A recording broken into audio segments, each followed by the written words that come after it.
And నా బెనర్జీ గారిని మాట్లాడు. ఓకే, అందరికీ నమస్కారం. That is the order you call people. Okay, thank you. Okay, ఈ సినిమా చూసారుగా మీరందరూ. ఫస్ట్ శివ నాకు బాగా పరిచయం, ఒక బ్రదర్ లాంటి వాడు. అందరూ ఇండస్ట్రీలో కలిసి ఉంటాం కాబట్టి అందరూ అన్నదమ్ములు లాంటి వాళ్ళం.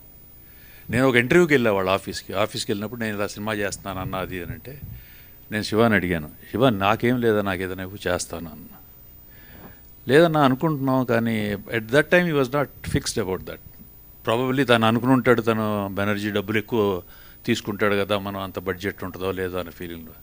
నేను ఇంటర్వ్యూ అయిపోయిన తర్వాత చెప్పాను, Shiva I'm going to do your film, whatever it is, I want to do your film అని అంటే డెఫినెట్గా అన్నాను. Then immediately after 1 week he called me. మంచి వేషం. అప్పుడు డైరెక్టర్ మన రాజేష్ గారు కలిశారు. రాజేష్ గారు చెప్పారు మొదటి నుంచి అనుకుంటున్నామండి, కానీ ఏదో సరే certain reasons we could contact you అనేసి. That's how I came into the project. వచ్చిన తర్వాత షూటింగ్కి వెళ్ళినప్పుడు షూటింగ్ వాజ్ ఫెంటాస్టిక్, చాలా సరదాగా బాగా జరిగింది. నాకు వీళ్ళతో కాంబినేషన్ లేదు, రాజీవ్ వాళ్ళందరూ ఎవరితోనూ. నాది సపరేట్గా ఆ పవన్తోనూ చమిందాతో కాంబినేషను. ఇక్కడ డైరెక్టర్ గారు, తర్వాత వీళ్ళు సెట్లో they are fantastic, director and cameraman. వాళ్ళ బేసిక్గా సినిమా సెట్లో కెమెరామెన్కి డైరెక్టర్కి కోఆర్డినేషన్, ఫ్రీక్వెన్సీ లెవెల్స్ బాగుంటే సినిమా ప్రోడక్ట్ బాగా వస్తుంది. That I could see in this film అనమాట, డైరెక్టర్ అండ్ కెమెరామెన్కి.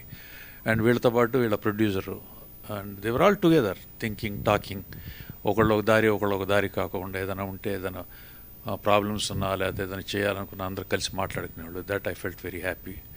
అండ్ సినిమా చాలా బాగా డెఫినెట్గా వచ్చి ఉంటుందని నేను అనుకుంటున్నాను, ఎందుకంటే నేను అందులో వర్క్ చేశాను కాబట్టి.